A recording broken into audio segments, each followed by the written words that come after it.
हरे राम राम राम हरे हरे, हरे कृष्ण कृष्ण कृष्ण हरे हरे, हरे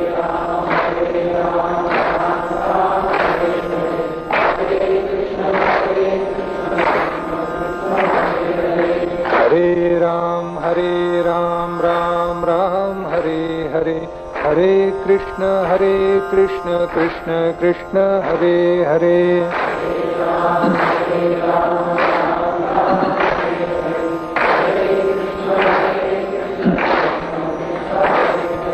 गोपाल कृष्ण महाराज की जय। वसुदेव सुतं देवं कंसचाणूरमर्दनं, देवकी परमानन्दं कृष्णं वन्दे जगद्गुरुं।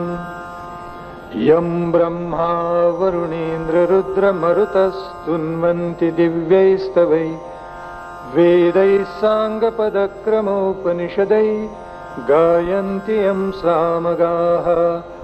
ध्यानावस्थिततद्गतेन मनसा पश्यन्ति यं योगिनो, यस्यान्तन्न विदुःसुरासुरगणा देवाय तस्मै नमः। आदौ देवकी देवी गर्भजननं, गोपीगृहे वर्धनं, मायापूतनजीवितापहरणं, गोवर्धनोद्धारणं, कंसच्छेदन कौरवादिहननं, कुन्तीतनूजावनम्। एतद्भागवतं पुराणकथितं श्रीकृष्णलीलामृतम्। श्रीकृष्ण गोविन्द हरे मुरारे, हे नाथ नारायण वासुदेव, गोपेश गोपीश भवार्णवेस्मात्, अनंत नारायण रक्ष रक्ष। गोपाल कृष्ण महाराज की जय। ज्या अमृतमयी चरित्रापुढे सर्व द्राक्ष म्लान झाली, ज्या अमृतमयी भगवान श्रीकृष्णांच्या कथेपुढे साखरमणी घट्ट झाली, आणि ज्या अमृतापेक्षाही मधुर अशा भगवान श्रीकृष्णांच्या चरित्रापुढे अमृत इतकं लाजलं, ते जे इथून धावलं ते थेट स्वर्गात गेलं.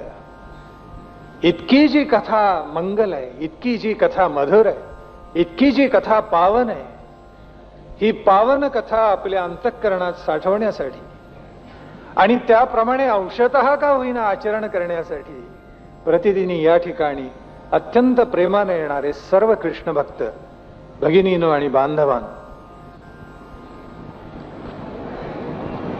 भागवतामध्ये भगवान श्रीकृष्णांचं जे चरित्र आलेलं आहे ते शुकाचार्यांनी परीक्षित राजाला सांगितलेलं आहे. आपल्याला ज्यांचा नितांत गौरव वाटावा अशी लोकोत्तर व्यक्तिमत्व आपल्या भारतीय संस्कृतीमध्ये होऊन गेलेली आहेत, आणि म्हणून मोठ्या गौरवाने आमच्या पूर्वसुरींनी असं म्हटलेलं आहे की एतत् देश प्रसूतस्य सकाशात अग्रजन्मनः स्वं स्वं चरित्रम शिक्षेरंग पृथिव्याम सर्व मानवाः. सर्वार्थानं खरं आहे ते. आणि अशा लोकोत्तर चरित्रामधलं एक चरित्र हे भगवान शुकाचार्यांचं आहे. शुकाचार्यांनी वसिष्ठांच्या कुलामध्ये जन्म घेतलेला आहे, आणि वसिष्ठ हे मला तर फारच वंदनीय आहेत, किंबहुना सगळ्याच अभ्यंकरांना ते विशेष करून वंदनीय आहेत, कारण सगळे अभ्यंकरे वासिष्ठ गोत्रोत्पन्न आहेत. वसिष्ठांचा पुत्र शक्ती, शक्तींचा पुत्र पराशर, पराशरांचा पुत्र व्यास, आणि व्यासांचा जो पुत्र आहे तो शुक आहे. ही 5 दैदिप्यमान रत्न आपल्या भारतीय संस्कृतीमध्ये अशी आहेत की ज्यांनी आपली संस्कृती, आपला धर्म इतका सकस केलेला आहे, इतका सघन केलेला आहे, त्याला अशी वेगळी परिमाणं प्राप्त करून दिलेली आहेत की कितीही वेळा त्याचा अकंठ प्राशन करा, त्याची गोडी, त्याचं माधुर्य वाढतच जाईल. आणि म्हणून परीक्षित राजा आणि शुकाचार्यांचा संवाद भागवतामध्ये होत असताना या दशमस्कंधामध्ये भगवंतांचं सगळं चरित्र आलेलं आहे. आणि तेच चरित्र मी प्रामुख्यानं आपल्याला सांगतोय. पण ते सांगतोय म्हणजे केवळ त्याचा धावता आढावा आहे, ते सगळं चरित्र नाही आहे. त्याचं कारण असं आहे, 10 दिवसामध्ये अन्यथा हे सांगूनच होणार नाही, इतका तपशील त्याच्यामध्ये आलेला आहे. आणि म्हणून स्वतः परीक्षित राजा असं म्हणतो शुकाचार्यांना की महामुने, आपण ही जी कथा सांगता ती ऐकत असताना माझ्या अंगावर वारंवार रोमांच उभे राहतात, माझ्या नेत्रामध्ये वारंवार अश्रू येतात, माझा कंठ वारंवार सद्गतीत होऊन जातो. कारण हे चरित्रच इतकं विलक्षण आहे की पुन्हा पुन्हा मला ऐकावं असं वाटतं. आणि मी आपल्याला वारंवार जी विनंती करतो ती एवढ्यासाठीच करतो की हे चरित्र माझ्या कानावर वारंवार पडावं. पृथ्वीराजांनी म्हणे तर भगवंताच्या जवळ असं मागणं मागितलं की हे भगवंता, मला जर वर द्यायचं असेल तर एकच दे, मला 1000 कर्ण निर्माण होऊ देत, 1000 कान मला दे, 1,000. कशासाठी? मी इतर माणसं 2च कर्णांनी तुझी कथा ऐकतील, मी 1,000 कर्णानं तुझं पावन चरित्र श्रवण करेन. म्हणजे त्या सर्वांहून मी अत्यंत भाग्यवंत असेन. म्हणून पृथ्वीराजानं हे मागणं मागितलेलं आहे. आपल्याला काही 1,000 कर्ण नाही आहेत, पण निदान आपल्याला एवढं करता येईल की श्रवण आपल्या सगळ्या इंद्रियाची श्रवणेंद्रिय करावीत आणि मग हे पावन चरित्र श्रवण करावं. असं काही लोक विलक्षण या चरित्रामध्ये आहे. कारण ती कथा कशी आहे? परीक्षित राजा शुकाचार्यानं म्हणाला, ब्रह्मन, तो म्हणतोय ब्रह्मन कृष्ण कथा हा पुण्या, पुण्यदायिनी ती कथा आहे. ब्रह्मन कृष्ण कथा हा पुण्या. आणि ती कशी आहे? माध्वीर लोक मला पहा. वर्णन त्यांनी काय केले पहा. त्रैलोक्यामध्ये जेवढी म्हणून माणसं आहेत, मग भले राक्षस असोत, मानव असोत, देव असोत, या सगळ्यांना पावन करण्याचं सामर्थ्य, त्यांच्या ठाईचे सगळे दोष काढून त्यांच्या ठाई सद्गुणांचं समुच्चय निर्माण करण्याचं सामर्थ्य या कृष्ण चरित्रामध्ये आहे. कारण श्रुतज्ञो नित्य नूतना असं म्हटलेलं आहे. जे चरित्र आणि जे ग्रंथ काळाच्या ओघामध्ये टिकतात ते अक्षर असतात, जे काळाच्या ओघामध्ये राहतात ते अक्षय असतात, ते अजर असतात, ते अमर असतात आणि ते नित्य नूतन असतात. आणि म्हणून कवींची जी प्रतिभा आहे अशी चरित्र गात असताना नवनवोन्मेषशालिनी होत असते. आणि व्यासांची प्रतिभा अशी नवनवोन्मेषशालिनी झालेली आहे. भागवत किती सुंदर लिहिले म्हणून सांगू, त्यातला एक एक श्लोक काळजावर कोरून घ्यावा असं काही विलक्षण आहे. आणि म्हणून त्या राजाने जो शब्द वापरला तो सर्वार्थानं सत्य आहे, ही नित्य नूतन कथा आहे असं परीक्षित राजा शुकाचार्यानं म्हणतोय. आणि आपल्याही मनामध्ये येत असेल की किती पैलू सुंदर आहेत. काल आपण पाहिलं की भगवंतानी लोकविलक्षण पराक्रम गाजवला. तो जो शिशुपाल आहे त्याचा पराभव केला, रुक्मीचाही पराभव केलेला आहे. आणि मग रुक्मिणीचं हरण केलं आणि रुक्मिणीला त्यांनी परत आणली. कुठे आणली? ती द्वारकेमध्ये आणलेली आहे. वसुदेव देवकीला इतका आनंद झाला की हा आपला पुत्र बाहेर गेला. भुवन सुंदर आहेच, पण भुवन सुंदर पुत्राला शोभेल अशी ही पत्नी त्यांनी आपल्या बरोबर आणलेली आहे.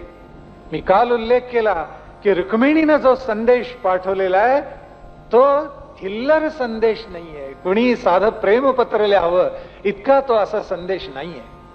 तिच्या ठाई अलौकिक गुणसंपदा आहे. त्या संदेशामध्ये तिनं एक वाक्य तर असं छान लिहिलेलं आहे. ती ब्राह्मणाबरोबर जो निरोप तिनं पाठवलेला आहे त्याच्यामध्ये म्हणते की हे भुवन सुंदर भगवंता, मी जर माझ्या पूर्व जन्मामध्ये काही पुण्याई केली असेल, मी जर काही पूर्ती केलेली असेल, मी काही इष्ट जर केलेला असेल तर तू मला पती म्हणून प्राप्त होशील. आपण इष्टापूर्ती करता का कधी? आपण नेहमी म्हणतो इष्टापूर्ती झाली असं आपण वर्णन करतो किंवा आपल्या कानावरही ते ऐकायला मिळतं नित्य. पण आपण इष्ट आणि पूर्ती केली का जरा स्वतःच्या मनाशी गणित बांधा. इष्ट म्हणजे काय आणि पूर्ती म्हणजे काय तेही आपल्याला सांगून टाकतो. म्हणजे मग आपण किती इष्ट केलं आणि कोणकोणत्या गोष्टींची पूर्ती केलीत त्याचा आपल्या मनाशी एकदा निश्चय होऊन जाईल. पूर्ती याचा अर्थ असा आहे जितकी म्हणून आपल्याला लोककल्याणाची कार्य करता येतील ती सगळी पूर्तीमध्ये येतात. आपण निर्व्याज भावानं दान दिले का त्याला पूर्ती म्हणतात. लोककल्याणासाठी धर्मशाळा बांधली आहेत का त्याला पूर्ती म्हणतात. आपण एखादं दवाखाना निर्माण केलेला आहे का लोकांच्या कल्याणासाठी? फुकट औषधे दिलेली आहेत का?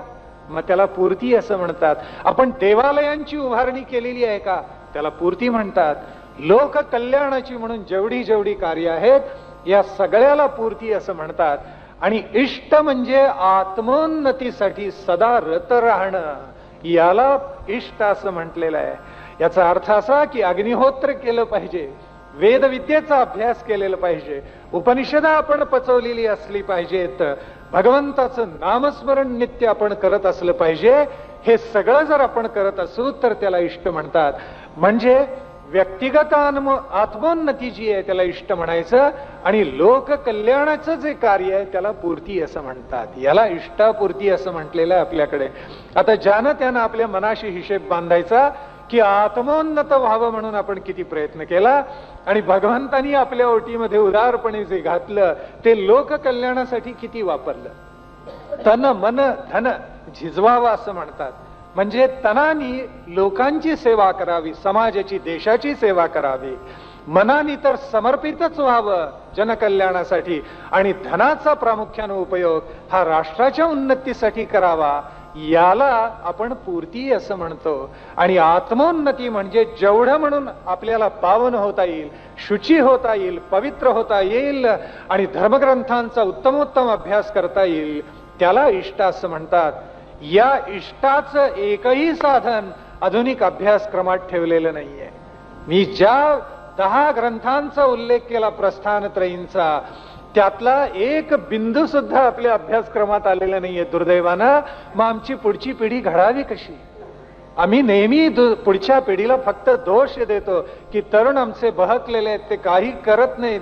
पण त्यांनी या इष्टाकडे यावं, त्यांनी पूर्तीची कामं करावीत म्हणून आमची मागची पिढी त्यांना बोट काही देत नाही, आपण फक्त दोष देतो. आणि म्हणून ही जी चरित्र आहेत, प्रभू रामचंद्रांचे चरित्र आहे, भगवान श्रीकृष्णांचं आहे, शिवाजी महाराजांचं आहे, रामकृष्ण परमहंसांचं आहे, स्वामी विवेकानंदांचं आहे, अशी लोकोत्तर चरित्र आपण ऐकायची असतात, वाचायची असतात, त्याचं श्रवण करायचं असतं, त्याचं मनन करायचं असतं. म्हणजे त्यातून जीवनाची दिशा आपोआपच आपल्याला मिळते. असं आहे, एक सात्विक कल्पना घेतली आणि त्याच्या भोवती आपलं सगळं जर आयुष्य आपण बांधू शकलो तर आत्मोन्नतीला कोणताही अडथळा येणार नाही. याला भगवंताची साक्ष आहे. भगवंत म्हणतो एक सात्विक कल्पना मनाशी घ्या आणि त्याच्या भोवती आपली शक्ती, आपली बुद्धी, आपली युक्ती, आपली मती, आपली नीती, आपली ज्ञानोत्तर भक्ती जेवढं म्हणून येते त्याला समर्पित करा. आणि मग पहा आपल्या आयुष्यामध्ये काय विलक्षण एक समाधान निर्माण होतं.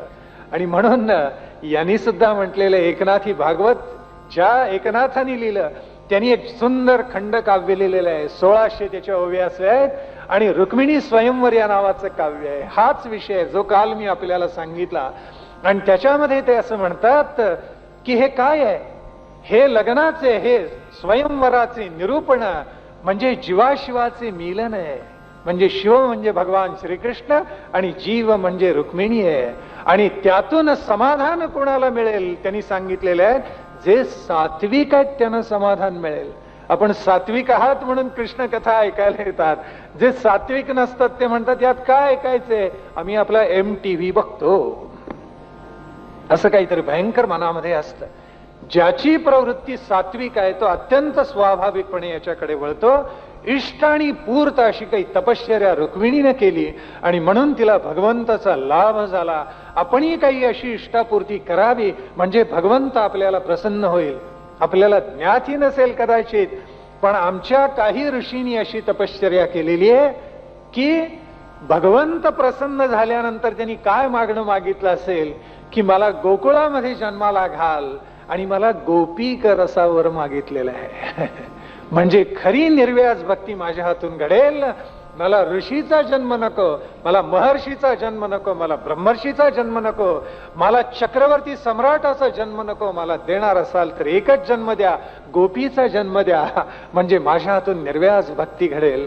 सगळ्यांनाच घडेल असं नाही, पण जे जे कार्य वाट्याला आले त्याच्यामधून भगवंताला आवाहन करायचं, इष्टपूर्ती साधायची आणि मग भगवंताचा लाभ करून घ्यायचा. हे त्या रुक्मिणी स्वयंवराचं खरा अन्वय अर्थ आहे. आणि म्हणून त्याच्यासाठी हे सगळं विवेचन मी केलं.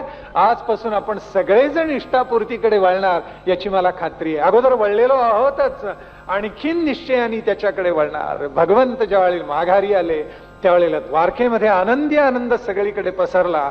आणि मग तो जो रुक्मी आहे तो माघारी गेला नाही. मी काल उल्लेख केला, कौंडिन्यपुरामध्ये गेला नाही, तो बाहेरच थांबला. कुठे थांबला? त्यांनी भोजकट या नावाची नगरी निर्माण केली आणि तिथे त्यांनी मुक्काम केला. आणि तो म्हणाला, जोपर्यंत मी रुक्मिणीला परत आणत नाही तोपर्यंत मी कौंडिन्यपुरात जात नाही. मरे तोपर्यंत त्याला काही कौंडिन्यपुरात जाता आलं नाही, शक्यच नव्हतं. आणि मग त्याचा मुक्काम त्या ठिकाणी झाला. यावेळेला द्वारकेमध्ये एक वेगळं नाट्य घडायला लागलेलं होतं. तिथे सत्राजित या नावाचा एक यादव आहे, महाबलाढ्य यादव आहे, आणि त्याच्या पोटी एक पुत्र आणि एक कन्या आहे. पुत्राचं नाव आहे प्रसेनजित. त्याला प्रसेन असंही अत्यंत प्रेमानं यादव म्हणत असत.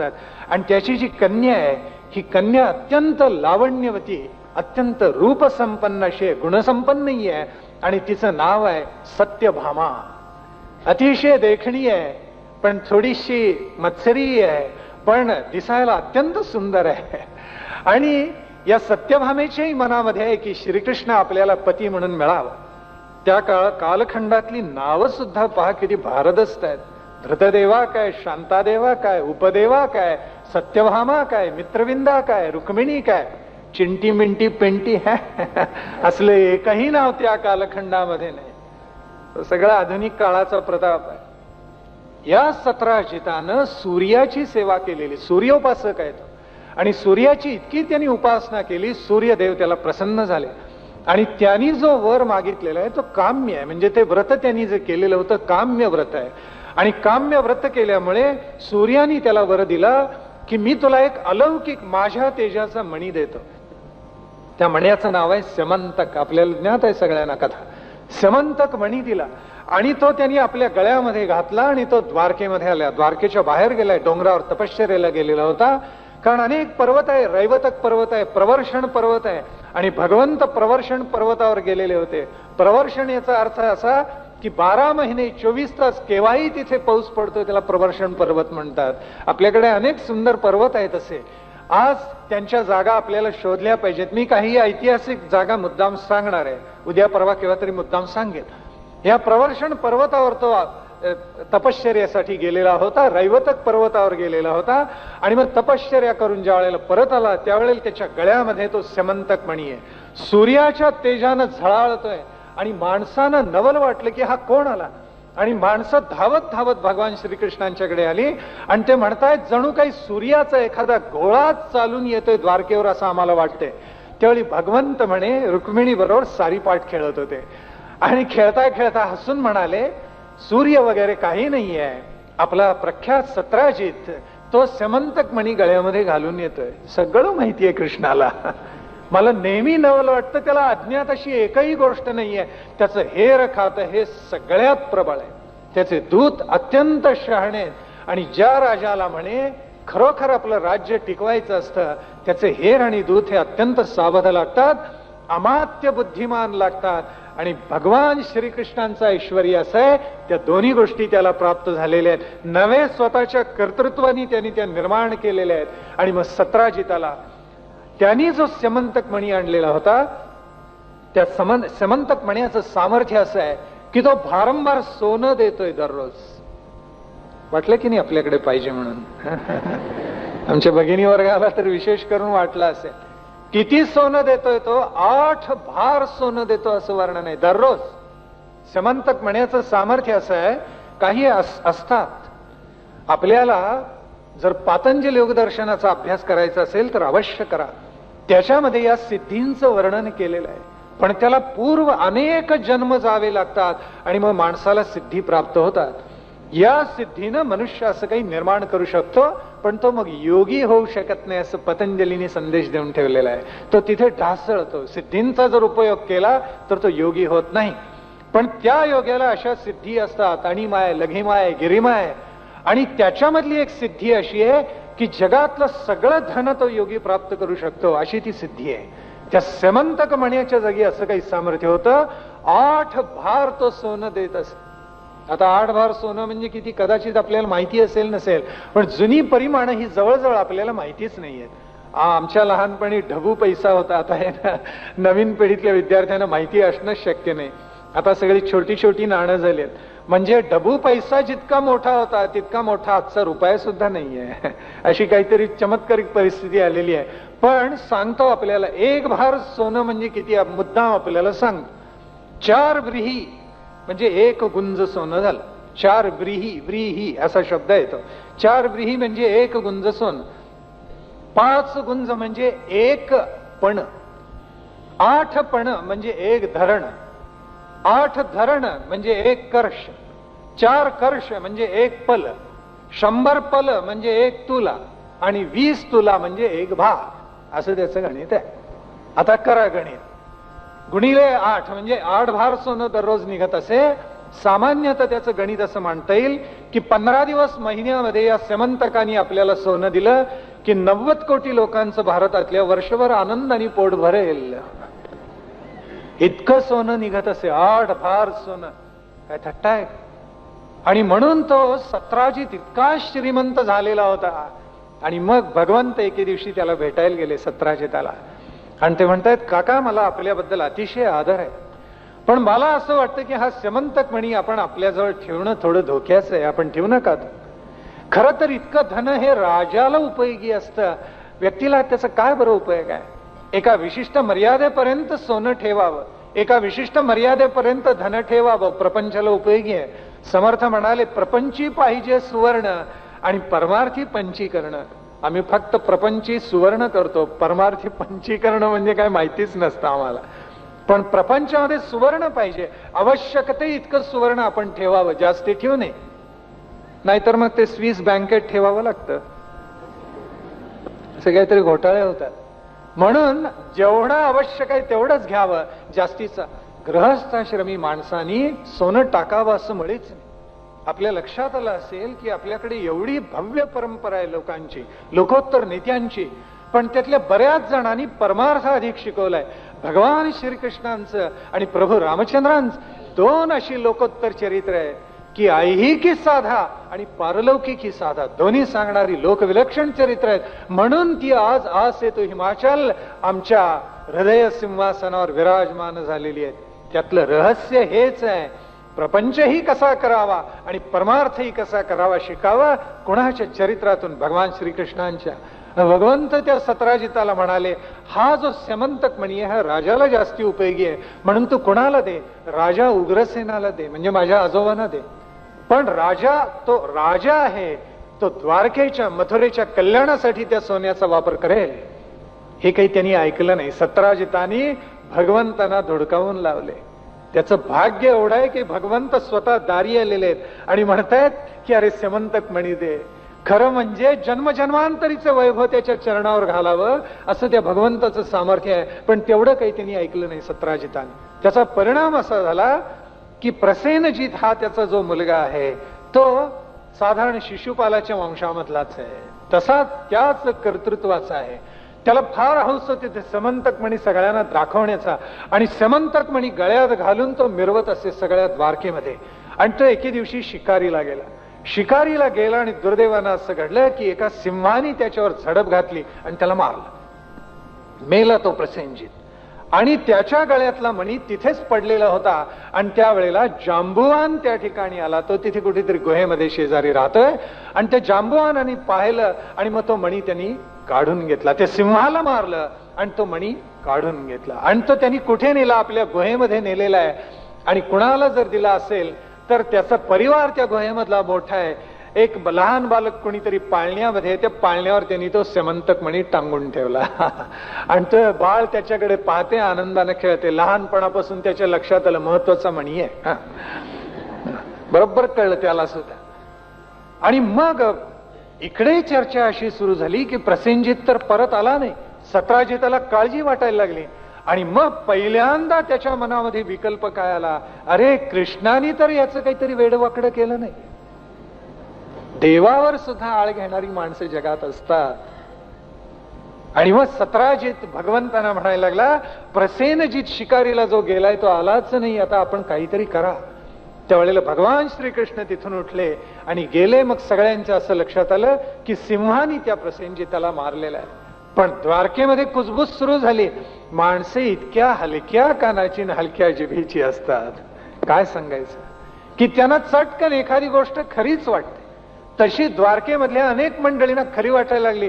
कृष्णाने मागितलेला होता सेमंतकमणी, बहुधा त्यांनी तो काढून घेतला, प्रसेनजिताकडून त्याला मारलं, अशी चर्चा ज्या वेळेला सुरू झाली त्यावेळेला बलरामालाही वाईट वाटलेलं आहे आणि भगवान श्रीकृष्णालाही वाईट वाटलं. भगवंत म्हणाले, बलरामा दादा आपण थांबा, मी जाऊन शोध घेऊन येतो. आणि भगवान श्रीकृष्ण जे निघाले त्यांनी शोध घेतला. जांबुवंताच्या गुहेमध्ये येऊन ते दाखल झाले आणि मग जांबुवनाने त्यांना आव्हान दिलं. 28 दिवस पर्यंत त्यांचं मल्लयुद्ध चाललेलं आहे.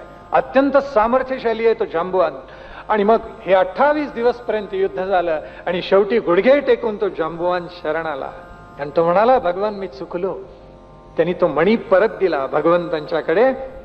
नुसता मणी परत दिलेला नाहीये, त्याची जी कन्या आहे जांबवती ती सुद्धा भगवंतांना त्यांनी अर्पण केली. नाही, इथे भगवान श्रीकृष्णांचा दुसरा विवाह झाला. पहिली रुक्मिणी आणि दुसरी आहे ती जांबवती. तिच्याच पोटी सांब अत्यंत देखणा पुत्र जन्माला आला भगवंतांचा. आणि मग भगवान परत आले, तो मणीही परत आणला, सत्राजिताला दिला. आणि वार्ता पाहता पाहता सगळ्या द्वारकेमध्ये पसरली. सत्राजिताचं मुख शर्मेनं खाली गेलं आणि तो म्हणाला, भगवान मी चुकलो. आणि त्याच्या मनाला इतकी टोचणी लागली की मी काय करू आता, माझ्या पापाचं, माझ्या दुष्कृत्याचं परिमार्जन मी कसं करू. सारखा त्याच्या मनामध्ये विचार येतोय. सगळ्या पापांना म्हणे निष्कृती असते. निष्कृती म्हणजे प्रायश्चित्त. निष्कृती म्हणजे प्रायश्चित्त. पण एका पापाला मात्र प्रायश्चित्त नाही. आणि ते प्रभू रामचंद्रांनी लक्ष्मणाच्या मुखातून वदवलेलं आहे. वालीशी ज्या वेळेला सुग्रीवाशी लक्ष्मणाने संवाद केला त्यावेळी तो म्हणतो, कृतघ्न नास्ति निष्कृती. कृतघ्नाला प्रायश्चित्त नाही. बाकी सगळ्या पापांना आहे प्रायश्चित्त, पण कृतघ्नाला मात्र प्रायश्चित्त नाही. आणि त्याला बोच लागली की अरे आपण कृतघ्न झालो की किती या भगवंतांनी आपल्यावर उपकार केले. सोन्याची द्वारका निर्माण करून दिली, आपण आनंदाने या द्वारकेमध्ये राहतो. पण सत्राजिताला वाटलं आपण कृतघ्न झालो. आणि मग ती बोच दूर करण्यासाठी त्यांनी भगवंतांना एके दिवशी बोलवलं. त्यांच्या चरणावर तो सत्राजित शरण गेला आणि तो म्हणाला, भगवान माझ्यावर आता एकच आपण कृपा करावी, माझं चुकलेलं आहे. माझी अत्यंत लाडाकोडात वाढलेली मुलगी आहे सत्यभामा, आपण हिचा स्वीकार करावा. ती कन्या भगवंतानं त्यांनी अर्पण केलेली आहे आणि स्यमंतक मणी सुद्धा अर्पण केला. त्यावेळेला भगवंतांनी सत्यभामेचा स्वीकार केला, स्यमंतक मणी परत दिला. घेतलेलं नाहीये स्यमंतक मणी. पहा, स्वाभिमानी महापुरुष असे असतात. घेतला नाही त्यांनी तो स्यमंतक मणी. आणि मग ते सत्राजिताला म्हणाले, पण मी एक आता नियम घालून देणार आहे. हे जे भारंभार सोनं दररोज निर्माण होतं यातलं निम्म सोनं तुला राजकोशामध्ये जमा करावं लागेल. तुझ्या हातून अपराध घडलाय, याचं प्रायश्चित्त तुला एकच होता, 4 भार सोनं दररोज राजकोशामध्ये जमा करायचं. आणि सत्राजितानं ते मान्य केलं. पण माणसांची बुद्धी त्या स्यमंतक मण्यावर किती होती पहा. अनेकांची बुद्धी पालटलेली होती आणि त्याच्यामध्ये एक होता कृतवर्मा आणि दुसरा होता क्रूर. वास्तविक भगवंतांना शरण गेलेला, पण त्या माणसाची पैशानं बुद्धी फिरली. एक अक्रूर आणि दुसरा कृतवर्मा. त्यांनी शतधन्वा नावाचा आणखीन एक यादव आहे, त्याला बोलवलं आणि सांगितलं, अरे तो सत्राजित आता म्हातारा झाला, त्याचा पुत्रही मारला गेलाय, सत्यभामाही आता विवाह होऊन सासरी गेलेली आहे, तेव्हा आता तू एक कर, कशाला तो स्यमंतक मणी त्या सत्राजिताकडे पाहिजे, आपल्याकडे यायला पाहिजे. ते असं काही फक्त त्यांनी त्याला फूस लावली आणि म्हणाले स्यमंतक मणी आपल्याकडे यायला पाहिजे. आणि शतधन्व्याला ते बरोबर पटलं. त्यांनी काय केलं असेल, माणसं पैशासाठी किती निर्घृण होतात त्याचं अत्यंत बोलकं उदाहरण आहे. तो गेला आणि सत्राजिताला त्यांनी मारलं. भागवतात वर्णन असं आहे की एखादा पशु जसा मारावा, हाल हाल करून चिरून काढून मारावा, तसं त्या शतधन्व्यानं सत्राजिताला मारलं. काय वाईट मृत्यू आला सत्राजिताला. आणि तो मृत्यू आला आणि त्यांनी त्याच्याजवळचा जो स्यमंतक मणी आहे तो घेतला आणि पळवून नेला. ही बातमी ज्या वेळेला कृष्णाच्या मंदिरामध्ये आली, महालात आली, त्यावेळेला सत्यभामा किती दुःखी झाली असेल पहा. आणि भगवंतानी तिचं सांत्वन केलं. ते म्हणाले, तू काळजीच करू नको, मी शतधन्व्याला पाहतोच. आणि ताबडतोब आपला रथ घेतला, दारुकाला बरोबर घेतलं आणि भगवान श्रीकृष्ण पाठलाग करत निघाले आणि गेले त्या शतधन्व्याच्या मागे. शतधन्व्याला त्यांनी मारलं, पारिपत्य केले शतधन्व्याचं. पण त्यांच्या असं लक्षात आलं की शतधन्व्याजवळ स्यमंतक मणी नाही. कुणाकडे गेला पत्ताच नाही, अदृश्य झाला स्यमंतक मणी. कुणी नेला कळेच ना. आणि मग भगवंत हसले, ही करणी कुणाची आहे त्यांनी बरोबर ओळखलेलं होतं. त्यांच्या लक्षात आलं शतधन्वा जरी मारला गेला तरी, कारण काय झालं तर शतधन्वा पहिल्यांदा अक्रूराकडे आश्रयाला गेला. त्याला माहिती आहे भगवंतापासून आपलं कोणी रक्षण करू शकणार नाही. आणि अक्रूराने त्याला झाडून टाकला. माणसं बदसल्ला देतात, अवघड प्रसंग आला की झटकून रिकामे होतात. तो अक्रूराकडे गेला, अक्रूराने त्याला आश्रय दिला नाही. आणि नंतर कृतवर्म्याकडे तो गेला, कृतवर्म्याने त्याला आश्रय दिलेला नाही. आणि मग शतधन्वा मारला गेला. भगवंत हसले. आणि किती दुर्दैव असतं पहा की बलराम म्हणाले आता कुठून आणायचा हा मणी आपण शोधून. आता मला अगदी कंटाळा आला या सगळ्या प्रकरणाचा, मी इथून निघूनच जातो. आणि बलराम जे निघून गेले ते मिथिलेला निघून गेले. आणि त्या ठिकाणी मिथिलेला एक युवराज जाऊन पोचलेला आहे. तरुण आहे, सशक्त आहे, अस्त्रविद्या आहे, शस्त्रविद्या आहे, पण त्याची वृत्ती इतकी वाईट आहे. खलातला खल पुरुष आहे, त्याचं नाव आहे दुर्योधन. मिथिलेला जाऊन पोचला, बलरामांचे चरण धरले, तो म्हणाला मला गदा युद्ध शिकवा. आणि शिकवले त्यांनी. आणि त्या क्षणापासून मिथिलेतल्या मुक्कामापासून बलराम हे पहिल्यासारखे बलराम राहिलेले नाहीये. पहा त्यांचा तराजू अगदी जो समतोल होता तो आपाप थोडासा त्या दुर्योधनाकडे झुकलाय आणि शेवटपर्यंत तसा राहिलाय. दुर्दैव किती असतं की भगवान श्रीकृष्णांच्या बद्दलही त्यांच्या मनामध्ये किंतु निर्माण झालाय. शतधन्व्याला मारलं पण स्यमंतक मणी मिळाला नाही म्हणजे काय. त्यावेळेला भगवंतांना वाईट वाटलं, कारण स्यमंतक मणी कुठे आहे हे त्यांना बरोबर माहिती होतं. भगवंत तिथून जे उठले ते काशी क्षेत्राला गेले, कारण काशी क्षेत्रामध्ये एक अत्यंत दानशूर पुण्यात्मा येऊन राहिलाय हे त्यांना माहिती नव्हतं. हा दुसरा तिसरा कुणी नाहीये, अक्रूर आहे. आणि त्या अक्रूराने तो स्यमंतक मणी पळवलेला होता. तिथे 8 भार सोनं त्याला मिळत असे, पण त्याच्यामध्ये चांगुलपणा एवढा होता, भारंभार सोनं ते वाटून टाकत असे, दान देत असे. आणि भगवान श्रीकृष्ण त्याच्या समोर जाऊन उभे राहिल्याबरोबर अक्रूराचे पायच लटपटले आणि पटकन भगवंताचे त्यांनी पाय धरले. तो म्हणाला प्रभू मी चुकलो. त्यावेळेला ते अक्रूराला म्हणाले की अक्रूरा तू फार मोठी घोडचूक केलेली आहेस. आता स्यमंतक मणी घेऊन द्वारकेमध्ये चल, राजा उग्रसेनाला राजसभेमध्ये दाखव. मला मणी देऊन मला त्याचा काहीच उपयोग नाहीये, कारण मला त्याचं लोभ नाहीयेच मुळी, मी तो स्वीकारणार नाही. आणि अक्रूर आला, राजसभेमध्ये आला आणि मग तो त्यांनी मणी दाखवला. त्यावेळेला सगळ्यांचं समाधान झालं आणि मग सगळेजण म्हणाले आता राजकोशामध्ये तो जमा करा. पण भगवंताचं औदार्य असं आहे, ते म्हणाले अक्रूराकडेच राहू दे, कारण त्याच्या ठाई दानी वृत्ती तरी आहे. भारंभार सोनं मिळत असून दररोज तो वाटतोय आणि तो स्यमंतक मणी भगवंतानी त्याच्या जवळच ठेवला. पण शतधन्व्याला ज्या वेळेला त्यांनी मारलेलं होतं त्यावेळेला सगळ्या द्वारकेमध्ये इतकी अस्वस्थ परिस्थिती होती. आणि त्याच वेळेला एक अत्यंत कटू वार्ता आली ती, ज्याचा उल्लेख मी काल परवा दिवशी केला. पांडव लाक्षागृहामध्ये जळून मेले हे भगवंतांना कळलं. तोच समय आहे. पांडव मारले गेले अशी वार्ता आहे. स्वतः थोरला भाऊ आपल्यावर किंतु घेऊ पाहतोय. अशा अवघड परिस्थितीमधून अत्यंत धवल चारित्र्याचे हे महापुरुष, त्यांच्यावर असंच काही येत असतं आणि त्यातून अधिक त्यांचं चरित्र उजळून निघत असतं. भगवंताचं चरित्र असं उजळून निघालं आणि परमेश्वर त्याच्यामधून बाहेर पडले. पण एक एक पाऊल इतिहासाचं पुढे पडतच होतं. आणि भगवंताचे केवळ एवढे 2-3च विवाह झाले असे नाही. पहिली रुक्मिणी आहे, दुसरी आहे ती मी सांगितल्याप्रमाणे जांबवंती आहे, तिसरी जी आहे ती सत्यभामा आहे, आणि चौथी जी आहे ती तपश्चर्या करत थांबलेली होती, तिचं नाव आहे कालिंदी. आणि या कालिंदीला भगवंतानी तिचा शुद्ध भाव बघून स्वीकारलेली आहे.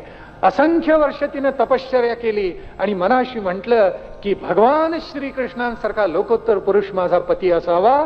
आणि मग अर्जुन आणि स्वतः भगवान श्रीकृष्ण नंतर पुढे गेलेले आहेत आणि कालिंदीचा स्वीकार त्यांनी केलेला आहे. म्हणजे ही घटना पुष्कळ पुढची आहे, पण भगवंतांचे सगळेच विवाह सांगून टाकतो. म्हणजे एका वेळेला तुम्हालाही नावं लक्षात ठेवायला सोपं पडेल म्हणून ते सांगतोय. म्हणजे चौथी जी पत्नी आली तिचं नाव आहे कालिंदी, 5वी जी आहे तिचं नाव आहे मित्रविंदा, मित्रविंदा ही विंद आणि अनुविंद यांची बहीण आहे आणि भगवान श्रीकृष्णांची आते बहीणच आहे. पण हे विंद आणि अनुवंद हे दोघेही भगवंतांचा द्वेष करणारे आहेत, भगवान श्रीकृष्णांचा, आणि दुर्योधनाला सर्वथैव अनुकूल आहेत. तिचं स्वयंवर त्यांनी मांडलेलं होतं आणि त्यावेळेला स्वतः भगवंत त्या ठिकाणी गेले आणि जशी रुक्मिणीला त्यांनी उचलून आणलेली होती तसं त्या मित्रविंदेचं हरण केलं.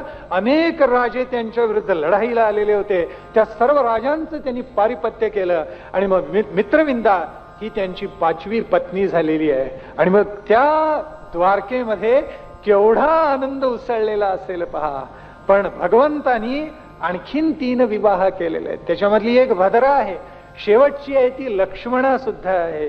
आणि लक्ष्मणाला त्यांनी जे जिंकलं तो तर पण अत्यंतच अवघड होता, कारण 2 पण अत्यंत अवघड असे भगवंतानी जिंकलेले आहे.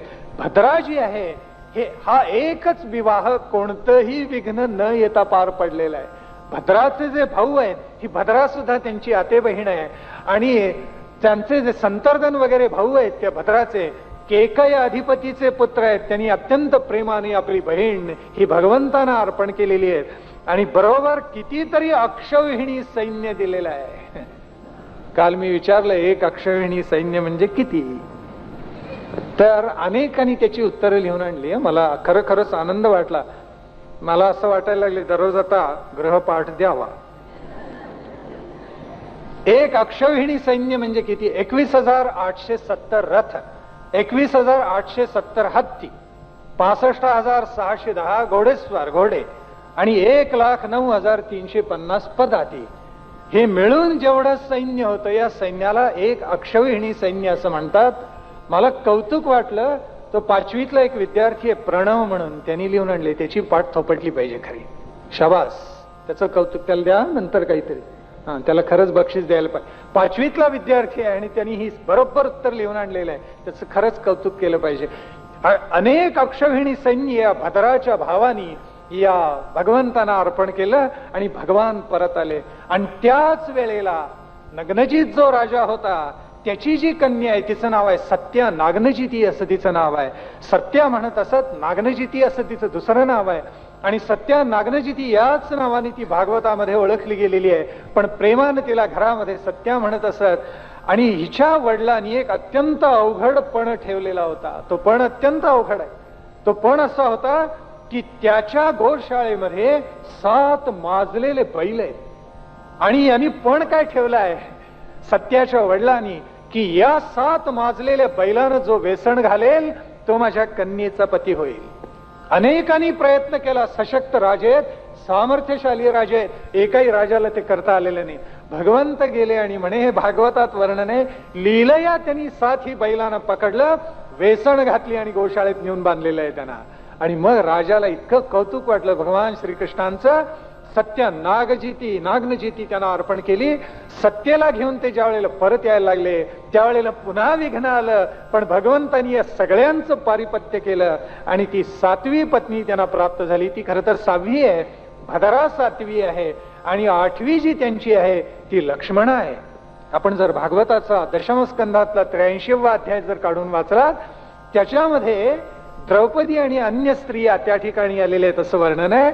आणि मग श्रीकृष्णाच्या ज्या स्त्रिया आहेत त्यांचा द्रौपदी बरोबर संवाद झालाय. आणि द्रौपदी म्हणते की आपण भगवंतानं कसं वरलं तर मला सांगा. आणि एका स्त्रीनं काय काय घडलं त्याचं वर्णन करून सांगितले. त्यात लक्ष्मणाचा विवाह तर सगळ्यात अवघड आहे. कारण लक्ष्मणाचे जे वडील आहेत त्यांचं नाव आहे बृहत्सेन. सगळी नावं शेवटच्या दिवशी नक्की विचारणार मी, नाहीतर काय नळी फुंकिली सोनारे इकडून तिकडे गेले वारे असं नको व्हायला. हे सगळं अंतःकरणामध्ये साठवा. बृहत्सेन यांनी असा काही पण लावले तो पण महाभयंकर अवघड. पण असं आहे जसं अर्जुनाने द्रौपदीला जिंकलं ना तसाच तो पण आहे. म्हणजे कृत्रिम यंत्र तयार केले, त्याला मत्स्य जोडलेला आहे आणि तो वर फिरतोय. पण द्रौपदी स्वयंवराच्या वेळेला तो मत्स्य दिसत असे वरती, त्याच्याकडे पाहिलं तरी चालत असे, पण पाण्यामध्ये त्याचं प्रतिबिंब बघून मगच बाण सोडायचे होते. पण लक्ष्मणेच्या वेळेला अवघड पण त्यांनी असा केलेला होता की तो फिरणारा मत्स्य सुद्धा दिसत नसे, तोही झाकलेला होता. इतका अवघड पण आहे. आणि भारतामधले सगळे धनुर्धर त्या ठिकाणी आले. सगळ्यांनी प्रयत्न केला मत्स्यवेध करायचा, कोणालाही जमलं नाही. पण म्हणे भगवंतानी एका वेळेला 5 बाण घेतले, धनुष्यावर चढवले आणि लीलयात मत्स्यवेध केला आणि मग लक्ष्मणाला जिंकलेला आहे. त्यावेळेला तिचे भाऊ आड आले, त्यांचंही पारिपत्य त्यांना करावं लागले आणि मग लक्ष्मणाला घेऊन ते द्वारकेमध्ये परत आले. सुंदर तरुणीचे भाऊ असेच दुष्ट असतात की काय कोणास ठाऊक. जितकी उदाहरणं भागवतातली पाहावीत तर असंच काहीतरी पाहायला मिळतं. पण या सगळ्या रूपवती नाहीयेत, केवळ त्या गुणवती सुद्धा आहेत. म्हणून तर भगवंतांनी या सगळ्यांचा स्वीकार केलेला आहे आणि भगवंतांचा गृहस्थाश्रम इतका आनंदात पार पडलेला आहे. म्हणून सांगू, आपल्याकडे गृहस्थाश्रमाचं वर्णनच असं केलेलं आहे. सानंदम सदनम सुताश्च सुधिया कांतान दुर्भाषिणी सन्मित्रम सधनम योषिति रते आज्ञापरा सेवकाः आतिथ्यम शिवपूजनम प्रतिदिनम मिष्टान्नपानम गृहे साधो संगमुपासते हि सततम धन्यो गृहस्थाश्रम. असा धन्य गृहस्थाश्रम प्रभूंनी केला आणि भगवान श्रीकृष्णांना 80 पुत्र झाले असं वर्णन आहे.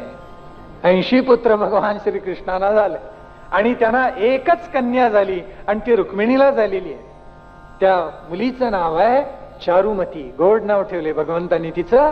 आणि या चारुमतीचा विवाह भगवंताचे व्याही जे पुढे झाले ते कोण आहेत माहिती आहे का? ज्यांनी शतधन्व्याला फुशीला घातलं आणि तो समंतक मणी पळवायला लावला, त्या कृतवर्म्याचा जो मुलगा बळी असं नाव आहे त्याचं, या बलीशी त्या चारुमतीचा विवाह झाला.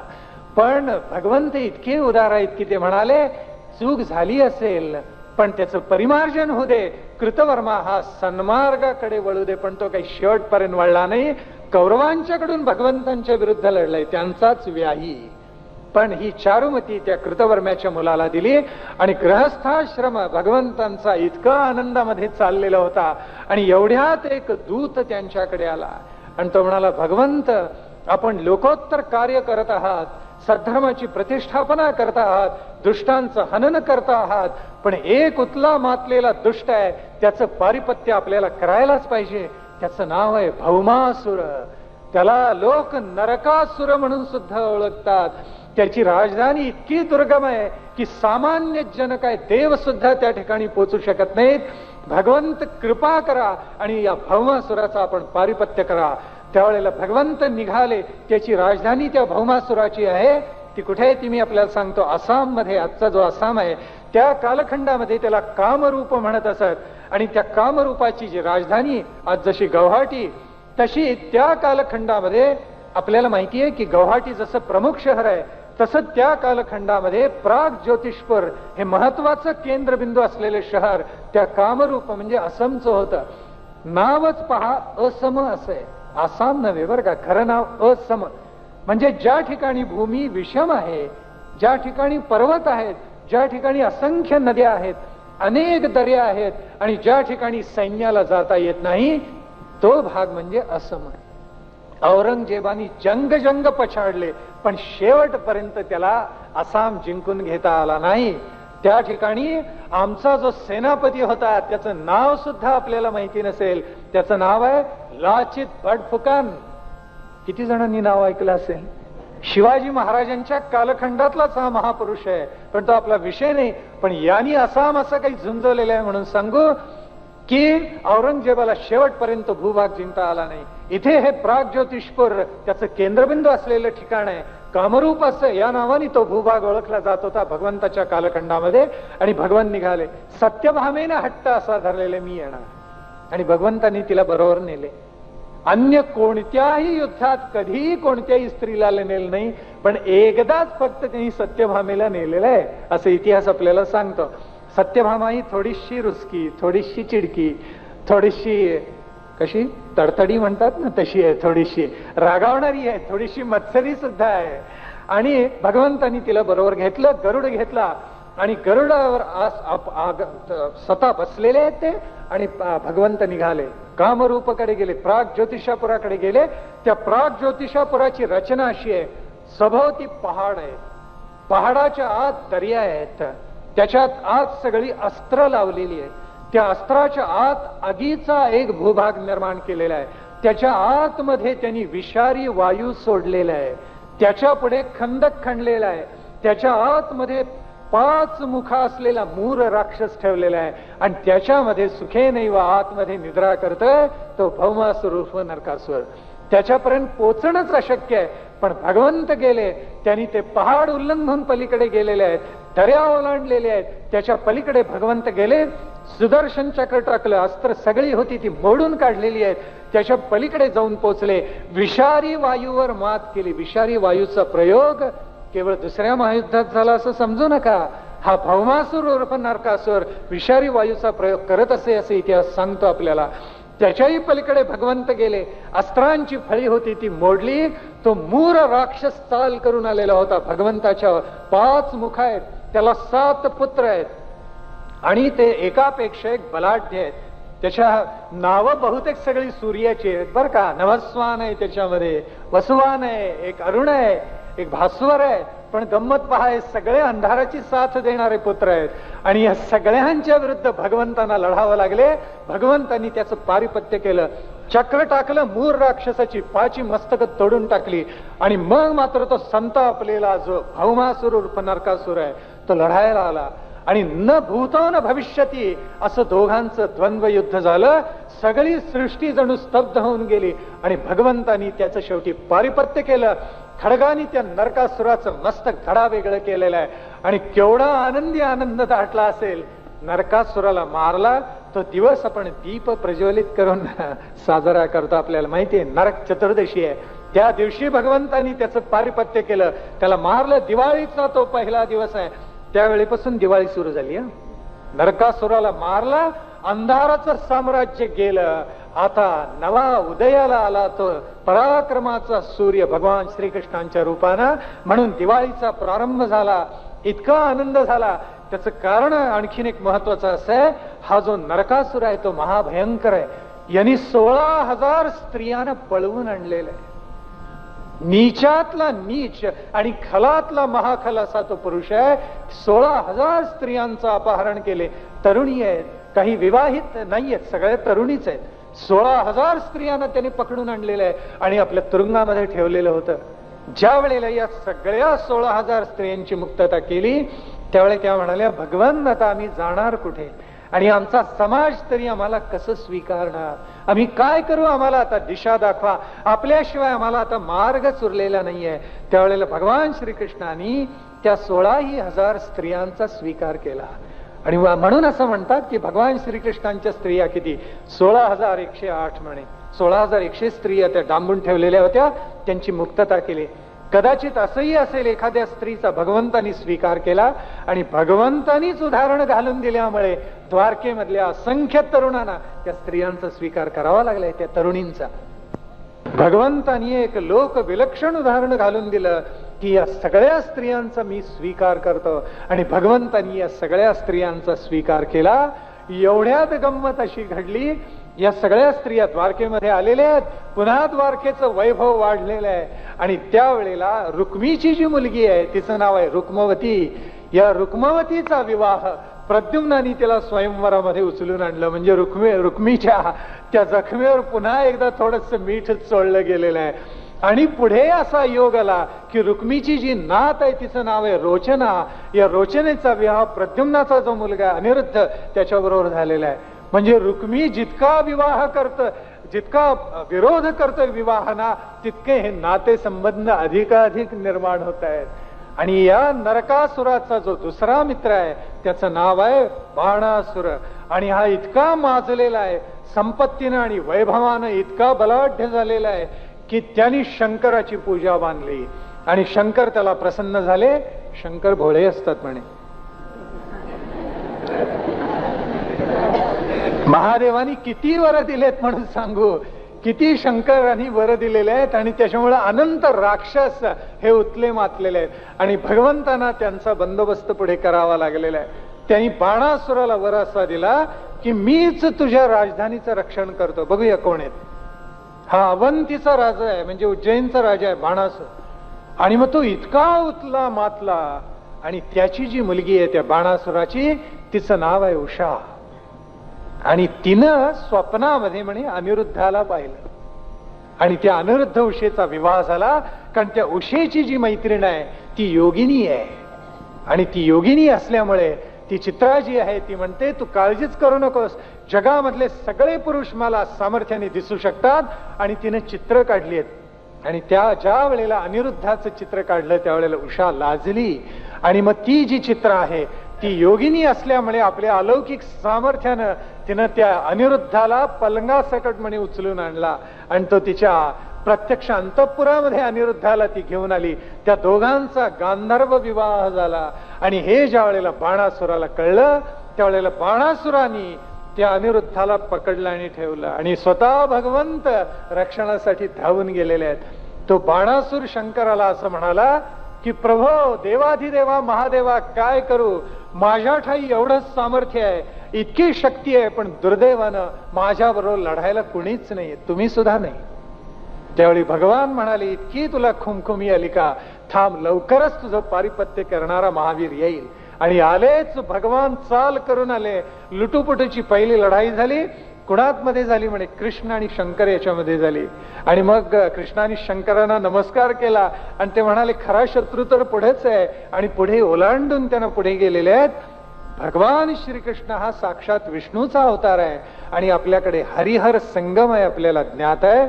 तुकाराम महाराज म्हणाले, करू नये वाद काही, कारण काय, फरक असलाच तर हरिहरामध्ये किती फरक आहे, एका वेलांटीचा फरक आहे, बाकी काही फरक नाहीये.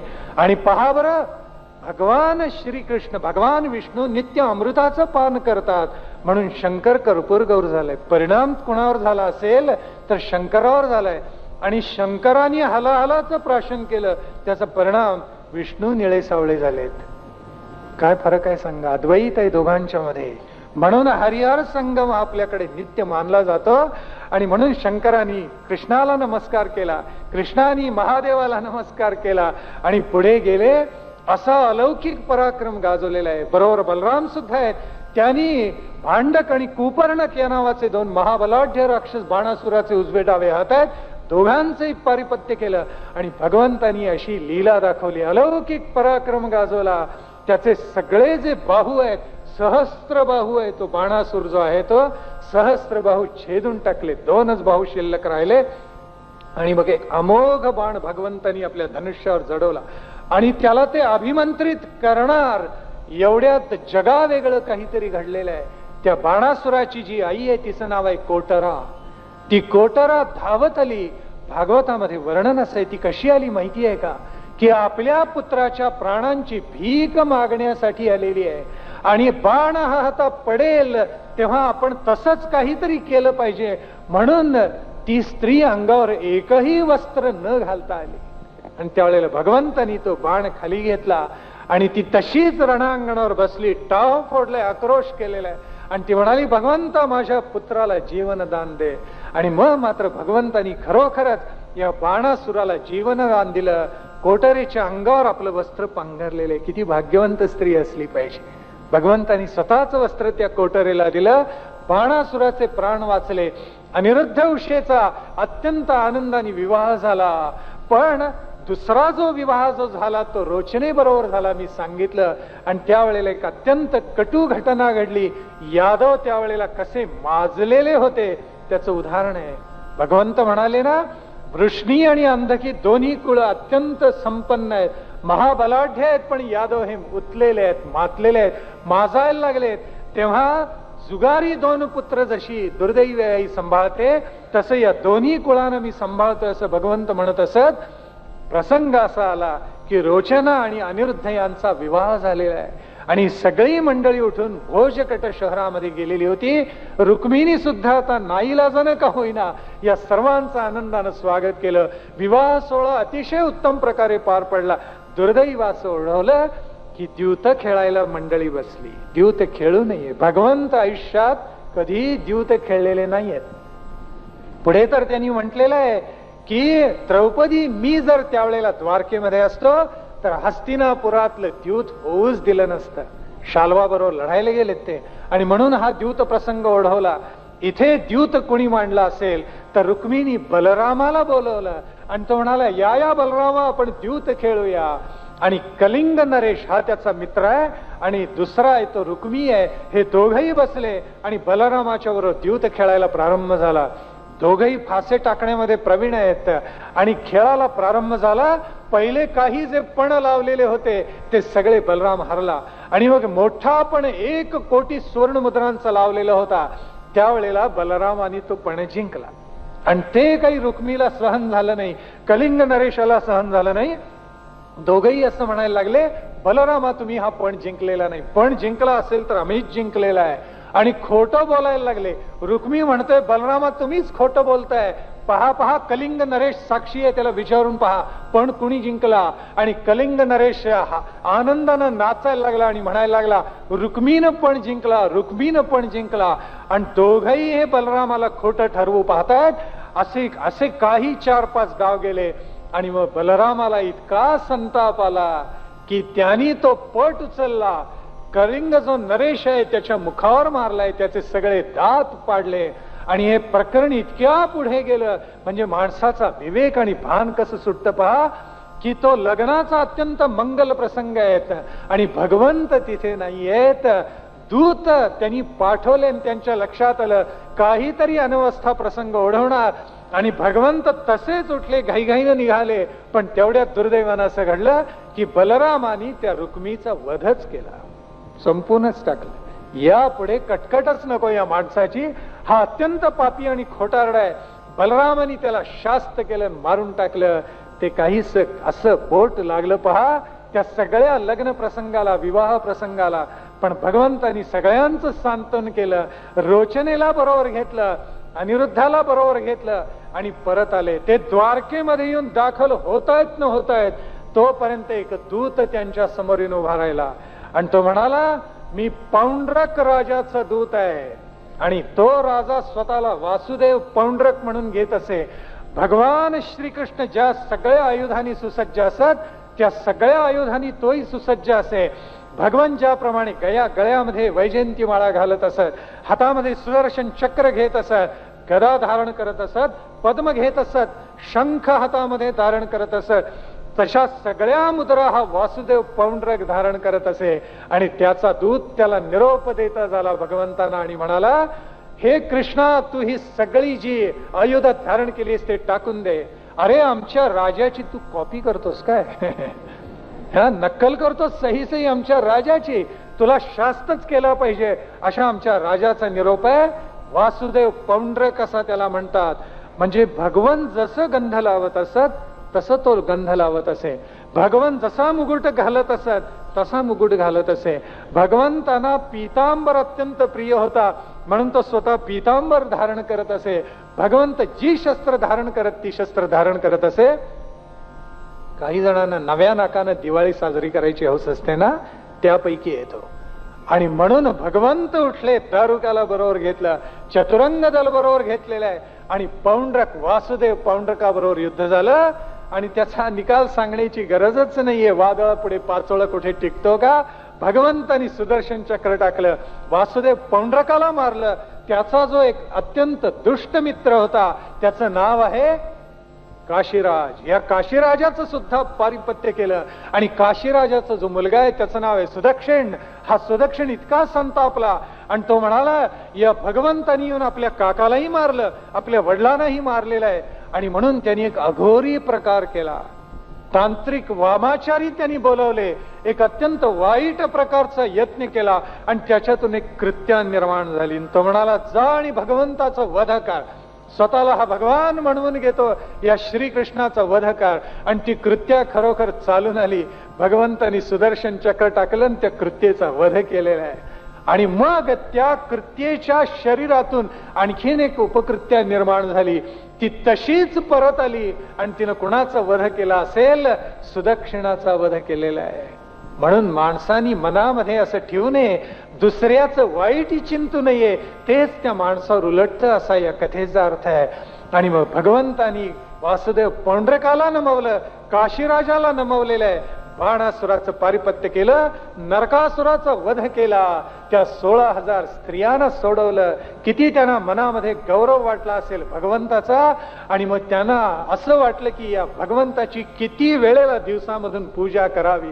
भगवंतांनी नवीन एक चारित्र्याचा मानदंड घालून दिला आणि सांगितलं की ऐश्वर्यस्य विभूषणम सुजनता. ऐश्वर्य असलं ते कशाने शोभून जर दिसत असेल, सौजन्याने शोभून दिसतं. आणि शौर्यस्य वाक् संयम, शौर्याला वाक् संयम लागतो, हे स्वतःच्या कृतीतून भगवंतांनी दाखवून दिलं. आणि त्यावेळेला एक दूत पुन्हा आलेला होता भगवंताच्या त्या राजसभेमध्ये आणि तो सांगतोय, भगवंत आपल्याला मी एक निमंत्रण देण्यासाठी आलेलो आहे आणि एक प्रचंड यज्ञ होणार आहे आणि एक महान स्वयंवर एका राजाने मांडलेला आहे, त्याला आपण यावं म्हणून मी आपल्याला निरोप घेऊन आलोय, आपल्याला निमंत्रण देण्यासाठी आलेलो आहे. ज्या राजाकडून तो दूत आलेला होता त्या राजाचं नाव होतं द्रुपद आणि त्यांनी आपल्या कन्येचं म्हणजे द्रौपदीचं स्वयंवर मांडलेलं होतं. भगवंतांना अत्यंत आदरानं त्यांनी पाचारण केलेलं होतं. उद्याच्या प्रसंगामध्ये आपण पाहणार आहोत द्रौपदीचं स्वयंवर. पांडव कसे वाचले, उद्या पांडव प्रवेश करणार आहेत.